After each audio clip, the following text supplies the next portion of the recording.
अबीर गुलाल उधळीत रंग, नाथा घरी नाचे माझा सखा पांडुरंग। अबीर गुलाल, ये दो शब्द सुनते ही जिन्हें संत साहित्य का ज्ञान है, जिन्हें भारतीय संगीत का ज्ञान है, उनके मन में ये दो शब्द के उच्चारण से ही जो अभंग मन में आएगा वो है अबीर गुलाल उधळीत रंग, नाथा घरी नाचे माझा सखा पांडुरंग। वारकरी संप्रदाय के महान संत चोखामेळा जी, इनका यह अभंग है।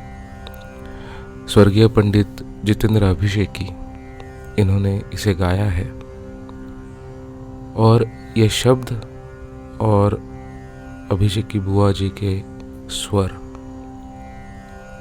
इन्होंने यह अभंग को अमर कर दिया।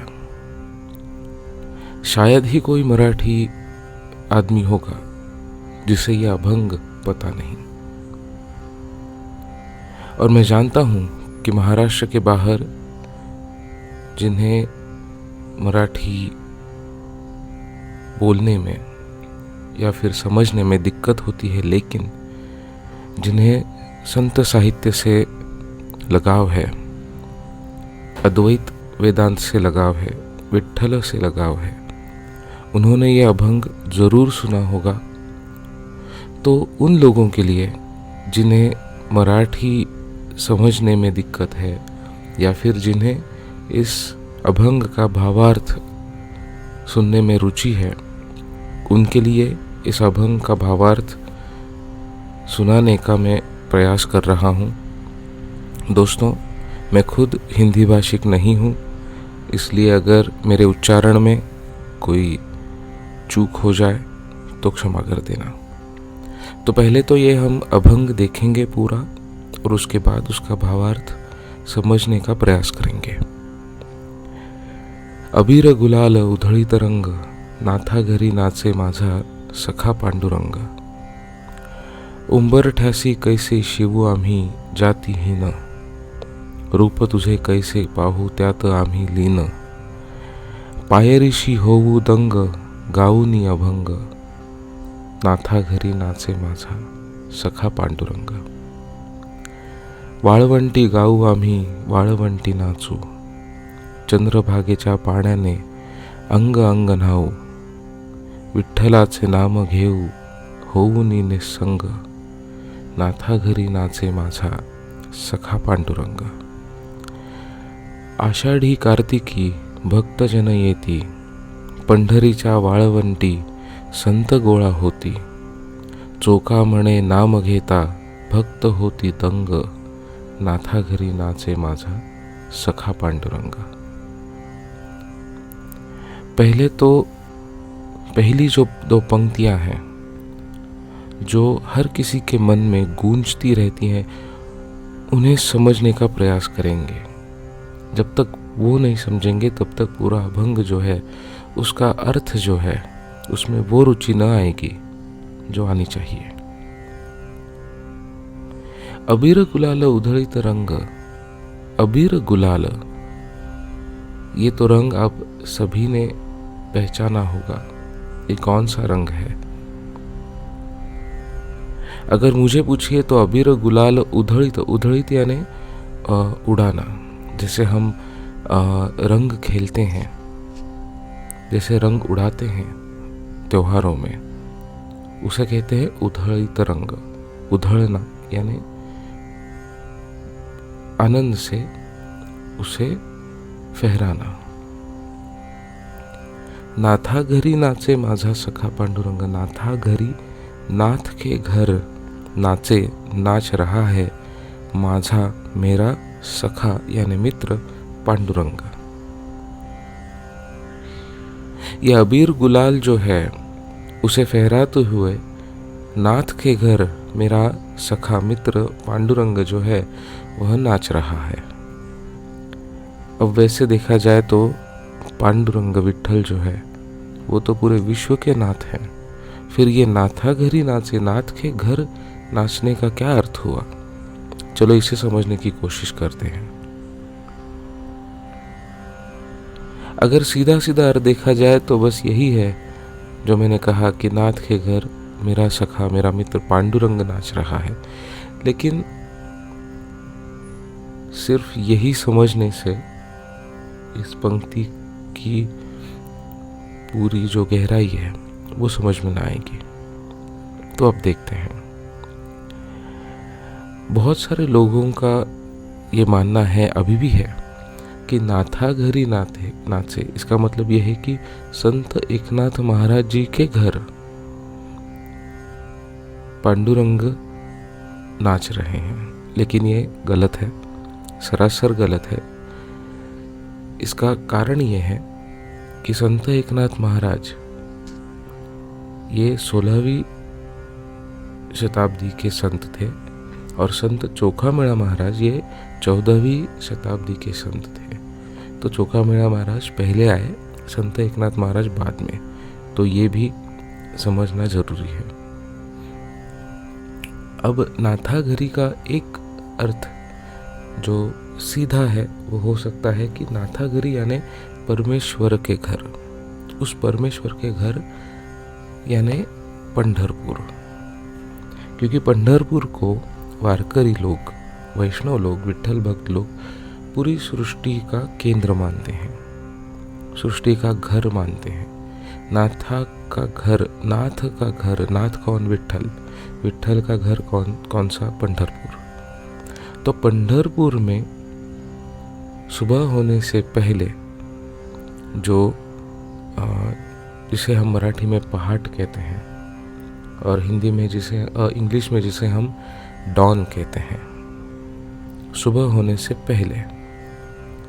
तो कल्पना शायद ये की जा रही है कि सुबह होने से पहले वो जो आकाश में अबीर गुलाल जैसा रंग हर जगह फहर जाता है, वह फहर के पंढरपुर में विठ्ठल जो है वो नाच रहा है। अब ये नाचने की जो प्रक्रिया है, आप सोचेंगे कि विठ्ठल तो खड़ा है, 28 युगों से खड़ा है, तो फिर ये नाचने की क्या बात हुई? तो देखिए, ये कवि कल्पना है।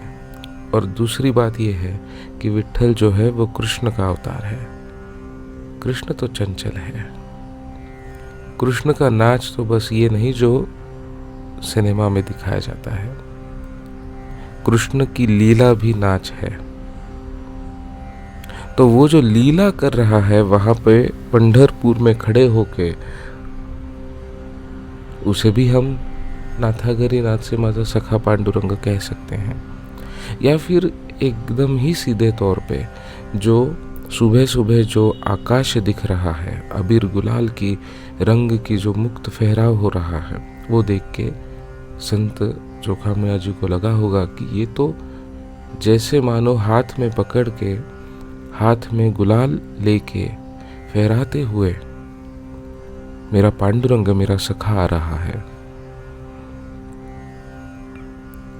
और एक अर्थ जो निकल सकता है वो ये है कि नाथाघरी, इसका मतलब ये है कि सर्वभूति परमात्मा। तो नाथ का घर यानी आकाश, आकाश में अबीर रंग जो है वो फहरा के नाच के, जैसे मैंने कहा कि हर तरफ उसे फहरा के नव चैतन्य जो है वो फहरा रहे हैं। क्योंकि नाच जो है, डांस जो है, वो जीवंत होने का प्रतीक है। आप जीवंत हो कैसे बताएंगे? नाच के बताएंगे। आप आनंदी हो कैसे बताएंगे? नाच के बताएंगे। तो उस जीवन रूपी चैतन्य को दिखाने के लिए विठ्ठल जो है वो नाच रहा है। और अब थोड़ा गंभीर अर्थ जो मैं समझ पा रहा हूँ वो आपके समक्ष प्रस्तुत करूँगा, जो करुणा से पूर्ण है, जो विदारक सत्य से भरा हुआ है। अर्थ बताऊं, भावार्थ सुनाऊं, इससे पहले थोड़ा इतिहास समझना ज़रूरी है। संत चोखामेड़ा जात से दलित थे। उनकी पत्नी संत सोयराबाई वे भी दलित थे। दोनों ने बहुत अत्याचार सहन किए हैं। समाज के लिए हम उपेक्षित हैं, ये भावना भी बहुत दुखदाई होती है कि समाज के लिए हम किसी काम के नहीं है, समाज को हमारी ज़रूरत ही नहीं है। ये भावना बहुत दुखदाई है और वो दुख इन्होंने झेला है। कथा ये भी है कि जब संत सोयराबाई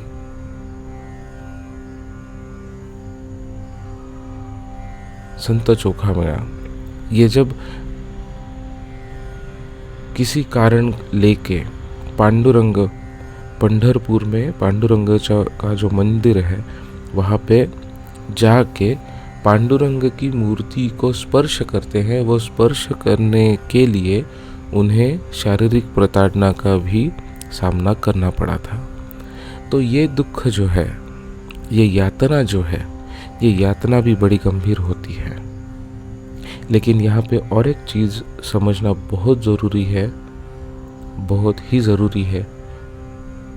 जिनको सनातन में आस्था है उन्होंने तो सबसे ज़्यादा ये सुनने की ज़रूरत है कि इतना सब अपमान होने के बाद भी, इतना दुख, यातना, तिरस्कार सहने के बाद भी संत चोखामेड़ा जी और संत सोयराबाई जी के विट्ठल भक्ति में थोड़ी सी भी कमी न आई। केवल लोग हमें यातना दे रहे हैं, इसलिए उन्होंने विट्ठल भक्ति कम नहीं की। उनकी विट्ठल भक्ति में कोई अंतर नहीं आया। यह है सनातन, यह है परमेश्वर पर आस्था। वरना आजकल हम बहुत सारे लोग देखते हैं कि जरा कुछ हो जाए तो भगवान के ऊपर प्रश्न चिन्ह लगा देते हैं, परमेश्वर के ऊपर प्रश्न चिन्ह लगा देते हैं। छोटी छोटी बातों पर हम परमेश्वर के अस्तित्व पर प्रश्न चिन्ह लगा देते हैं। ये तो ऐसे थे संत चोखामेड़ा और सोयराबाई कि जिन्होंने इतना सब सहन करने के बाद भी अपने परमेश्वर को नहीं छोड़ा, और इसलिए ये संत महान है। सिर्फ बोलने से कुछ नहीं होता, कर्म में भी आना चाहिए।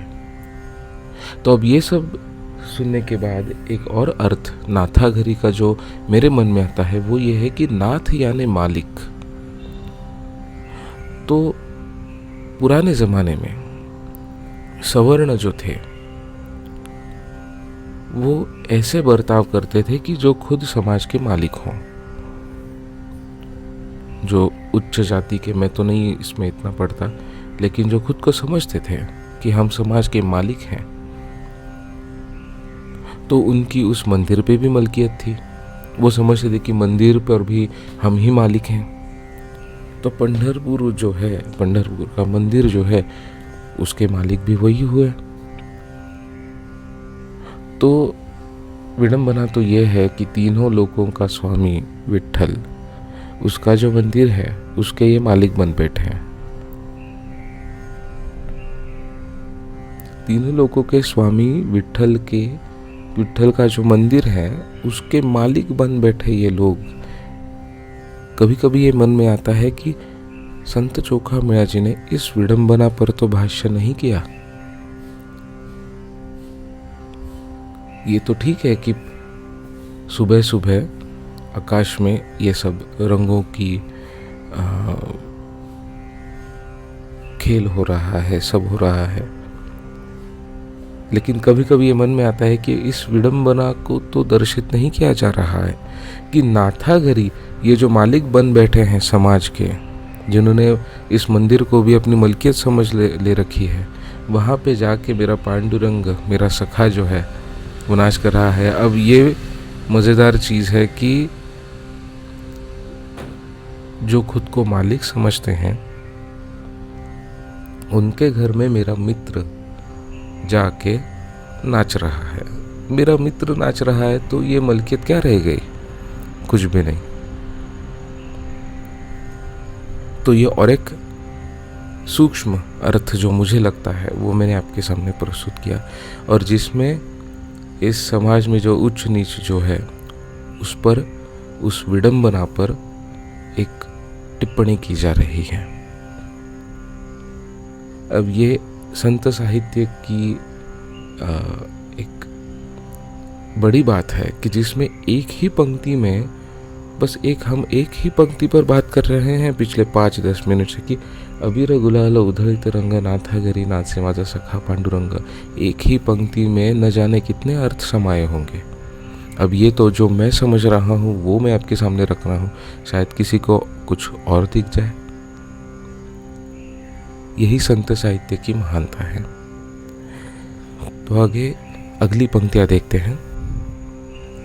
उंबरठ्यासी कैसे शिवू आम्ही जातीहीना, रूप तुझे कैसे पाहू त्यात आम्ही लीना, पायरीशी होऊ दंग गाऊनी अभंग। जैसे मैंने कहा कि संत चोखामेळा दलित थे, जातिहीन यानी दलित।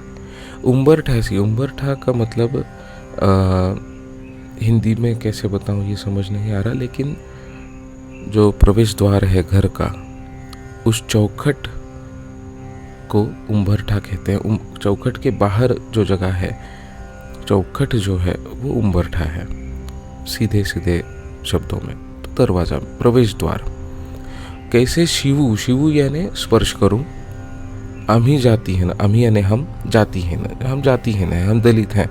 तो उस पंढरपुर का जो मंदिर है उसके चौखट को हम कैसे स्पर्श करें, हम तो दलित हैं, वह हम कर नहीं पा रहे हैं।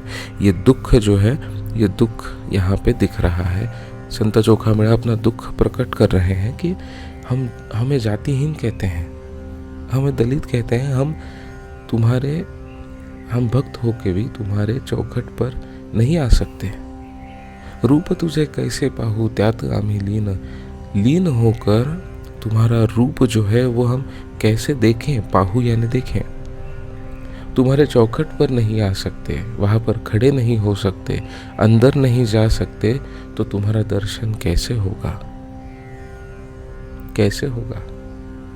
चाहे आप जितना भी अद्वैत कह लें, अद्वैत का मार्ग तो द्वैत से ही जाता है।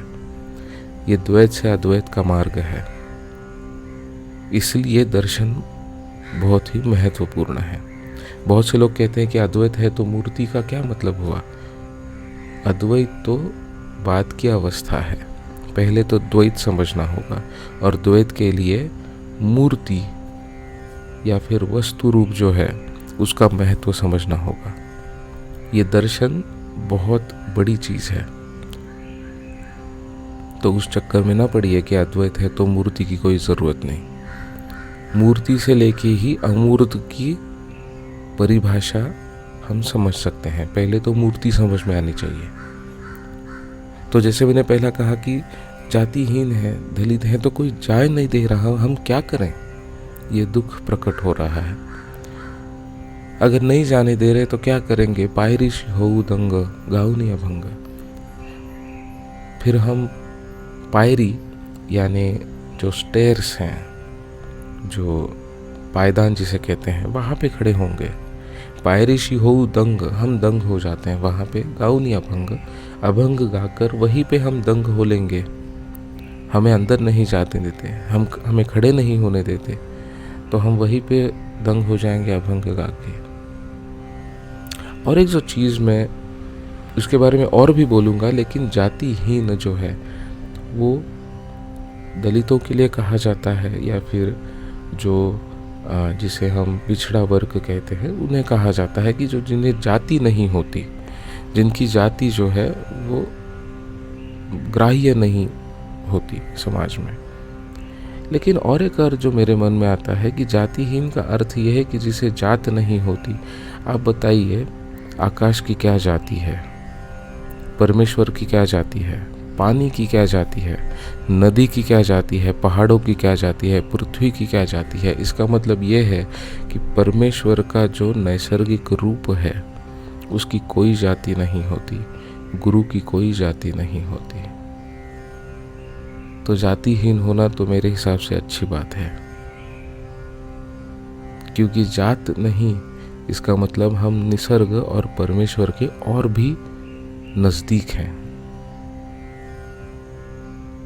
जितना आप परमेश्वर और निसर्ग के नजदीक जाएंगे, उतना आपका ये जो सामाजिक जो आपकी व्यवस्था है वो पीछे छूटती जाएगी। एक बात बताइएगा, हवा की क्या जाति है? कोई जाति नहीं, क्योंकि वो निसर्ग है, वो सत्य है, वो शिव है। जो शिव है उसकी कोई जाति नहीं। इसके बारे में कभी और ज़्यादा बात करेंगे, लेकिन ये अपना दुख जो है संत चोखामेळा जी इस पंक्तियों में प्रकट कर रहे हैं।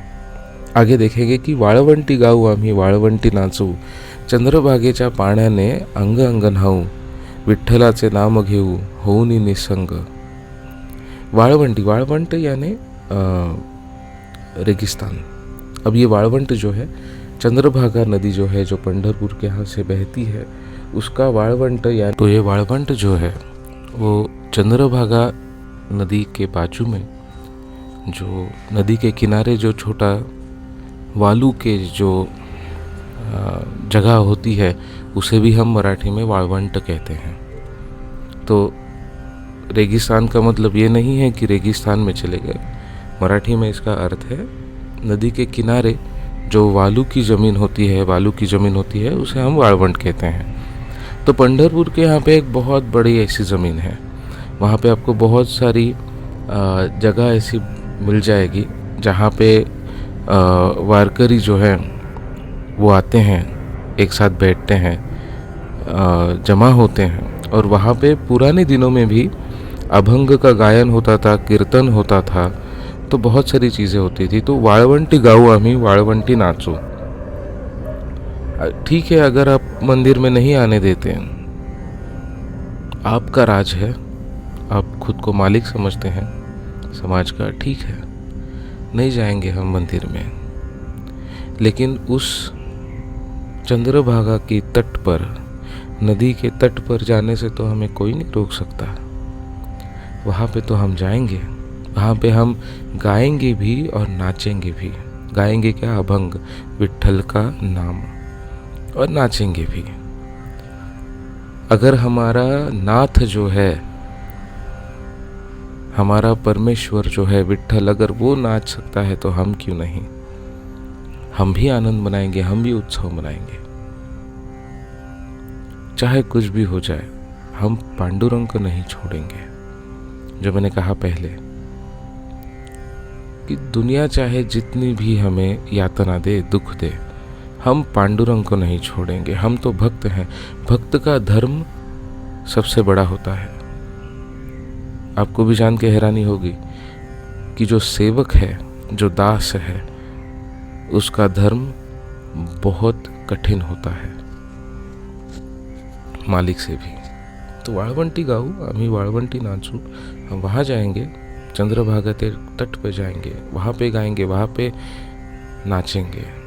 और एक जो अर्थ, भावार्थ जिसे हम कहते हैं कि मराठी में ये तो ठीक है कि वाळवंट का अर्थ जो है वो है रेगिस्तान, लेकिन वाळवंट को मराठी भाषा में या फिर मराठी साहित्य में या फिर बोलने में अच्छी जगह नहीं समझ ली जाती।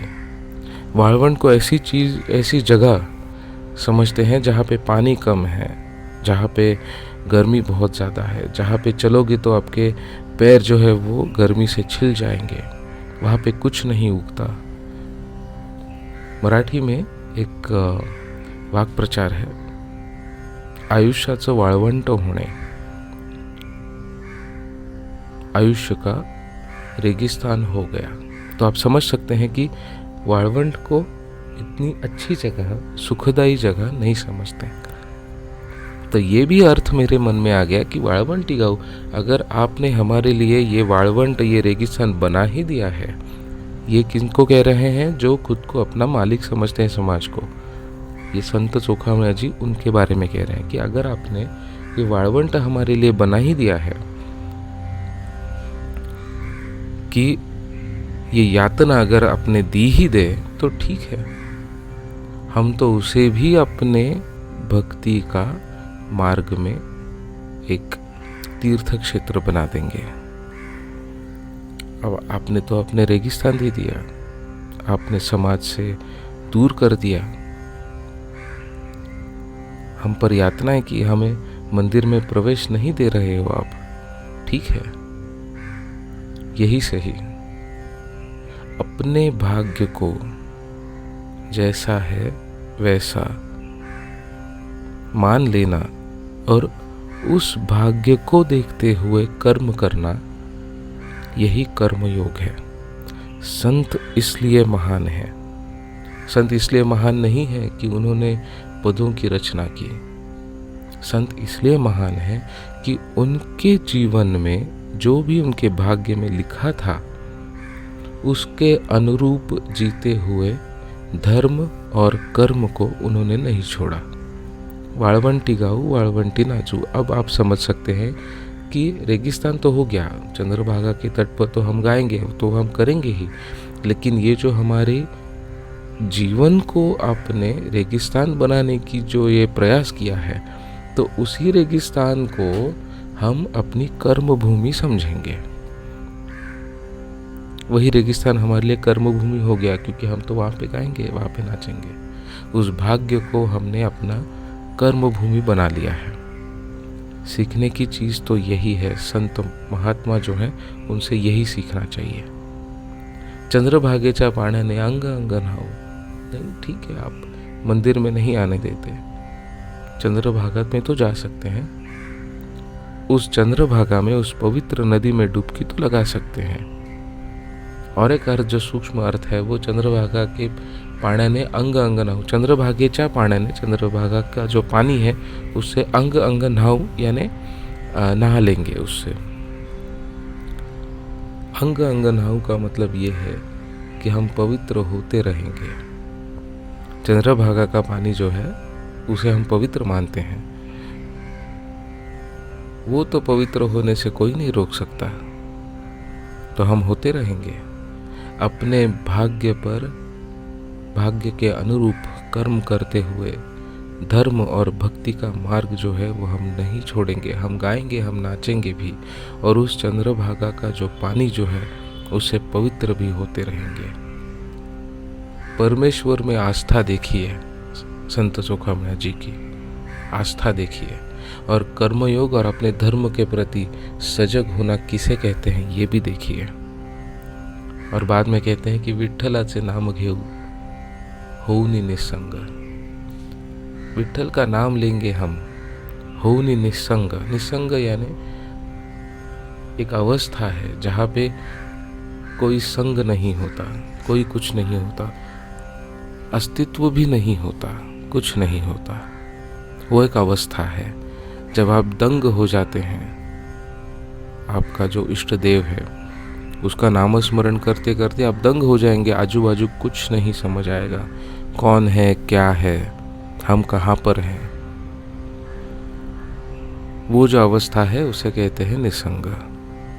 उस अवस्था तक हम चले जाएंगे, आप कुछ नहीं कर पाओगे। यही मेरी भक्ति है, ये मेरे हिसाब से संत चोखामेणा जी कह रहे हैं। आगे देखेंगे कि आषाढी कार्तिकी भक्तजन येती, पंढरीच्या वाळवंटी संत गोळा होती, चोखामणे नाम घेता भक्त होती दंग। अब ये एक वर्णन है पंढरपुर का जो आज भी चला आ रहा है। आषाढ़ी और कार्तिकी, आषाढ़ में और कार्तिक महीने में भक्तजन जो है येती यानी आते हैं। पंढरपुर में 2 वारियां होती हैं। बहुत सारे लोगों को सिर्फ आषाढ़ी एकादशी मालूम है, लेकिन कार्तिकी एकादशी भी होती है जहाँ पर वारी होती है। भक्त लोग जो हैं, वारकरी जो हैं, वो पंढरपुर जाते हैं। तो आषाढ़ को भी जाते हैं, कार्तिक को भी जाते हैं। भक्तजन येती आते हैं। पंढरीच्या वाळवंटी संत गोळा होती। अब ये वर्णन जो है वो उस समय का है जो आज भी है, लेकिन उस समय में चंद्रभागा का जो तट था, वो जो वाळवंट, रेगिस्तान तो गलत शब्द है, मैंने कहा कि इस परिप्रेक्ष्य में, इस संदर्भ में वो तो सही अर्थ नहीं है। उसके आजू बाजू जो वालू की जो जगह है, जो ज़मीन है, उसे हम वाळवंट कहते हैं मराठी में। तो वहाँ पे संत जो है वो गोळा होती यानी एकत्रित आते हैं। गोळा होना, गोळा करने, इसका मतलब यह है कि एकत्र करने। तो पंढरपुर जो है वहाँ पे आषाढ़ और कार्तिक में भक्तजन भी आते हैं, संत भी आते हैं, और उस वाळवंट पे जो आके उस तट पे आके गाते हैं, अभंग गाते हैं। चोखा म्हणे नाम घेता भक्त होती दंग। तो एक अर्थ जो है, जो मैं समझ पा रहा हूँ इसमें से, वो ये है कि संत तो वहाँ पे जमा होंगे, संतों का जमावड़ा वहाँ पे होगा, और जब मैं भी गाऊंगा तब लोग भी सुनेंगे। शायद आप नहीं सुनेंगे, ये मालिकों को बता रहे हैं मेरे हिसाब से इस अभंग में, कि ये जो मालिक बन बैठे हैं ना उस मंदिर के, जो जाने नहीं देते अंदर, उन्हें कहते हैं कि वहाँ पे संत भी आएंगे, वहाँ पे भक्तजन भी आएंगे, वहाँ और संत भी गाएंगे, वहाँ पे मैं भी गाऊंगा। ये जो एकता जो है, समाज की एकता, क्योंकि भक्ति जो है, भक्ति बांटती नहीं, भक्ति एक करती है। आपका कुलाचार, आपकी परंपरा, आपके संस्कार, कुटुंब, इतिहास जो भी हो, लेकिन जब आप भक्त होते हैं तो भक्तों में कोई भेदभाव नहीं होता। तो ये भक्ति को ध्यान में रख के जब ये भक्तजन आएंगे, संत लोग आएंगे, तो कोई ऊंचा नहीं होगा, कोई नीचा नहीं होगा, सब भक्त होंगे, सब एक होंगे। और तब चोखा मीणा भी विट्ठल का नाम लेगा, और मैं भी विट्ठल का नाम लूंगा, तो भक्त लोग जो हैं वो भी दंग हो जाएंगे। तो ये उन लोगों को बोल रहे हैं जिन्होंने अंदर नहीं जाने दिया। बड़ा ही रोचक काव्य है। ऊपर देखा जाए तो भक्ति गीत है, वर्णन है, परमेश्वर का वर्णन है, थोड़ा बहुत जाति व्यवस्था के ऊपर टिप्पणी है, लेकिन थोड़ा अगर हम और गहराई से देखें तो ये टिप्पणी भी है उन लोगों पर जो खुद को समाज का मालिक समझ बैठे हैं। भक्ति जो है, भक्ति मुक्त करती है, भक्ति बांटती नहीं, भक्ति आपको किसी सीमा में कैद नहीं करती। तो यही इसी पंक्ति में संत चोखा मीणा जी कहते हैं कि वहाँ पे भक्तजन आएंगे, सब एक होंगे, हम भी गाएंगे, भक्तजन भी दंग होंगे। नाथा घरी नाचे माझा सखा पांडुरंग। वो अबीर गुलाल जो है उसको फहराते हुए पांडुरंग तो आएंगे, नाचेंगे, गाएंगे भी। आप तो बस मंदिर में नहीं जाने देते ना, उस आकाश को कैसे रोक पाओगे? आकाश को देखने से कैसे रोक पाओगे? वहां पे तो परमेश्वर ही परमेश्वर है।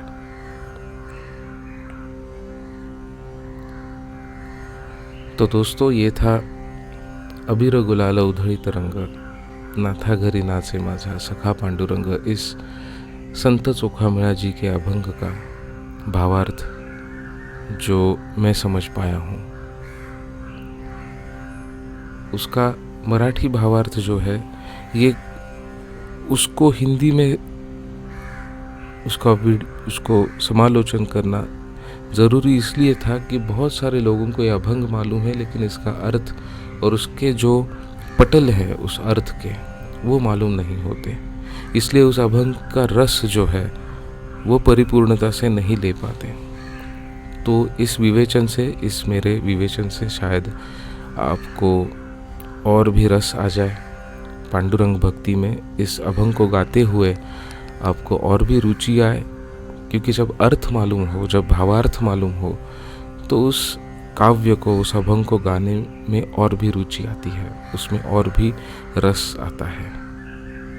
जाते जाते बस एक बात कहनी है कि संतों के जो शब्द हैं उनके पीछे उनकी पूरी जीवन भर का चिंतन होता है, साधना होती है, अनुभव होते हैं।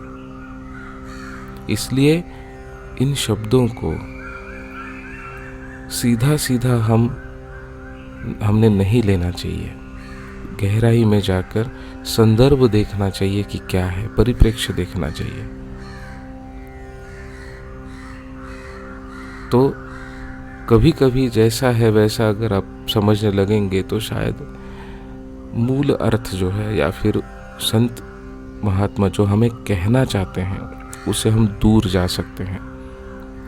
बस वो दूर न जाएं, संत महात्मा माओ को जो हमें कहना है उसके जितना हो सके उतना करीब हम रहें, उस भावार्थ के करीब हम रहें।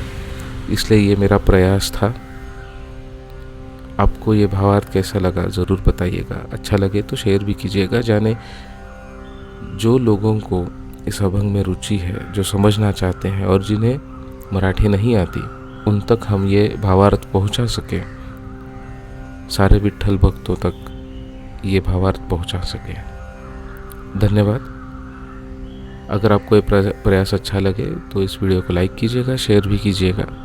एक बार मेरे YouTube चैनल पे देख भी लीजिएगा। मैंने एक प्लेलिस्ट बनाई है जिसमें संत साहित्य जो है उसमें और भी अभंगों का हिंदी में मैंने अनुवाद किया है, भावार्थ किया है। वो भी देखिएगा। अच्छा लगे तो वो भी लाइक कीजिएगा, शेयर भी कीजिएगा। और ये प्रयास अगर आपको अच्छा लगे तो मेरे चैनल को सब्सक्राइब भी कीजिएगा। धन्यवाद।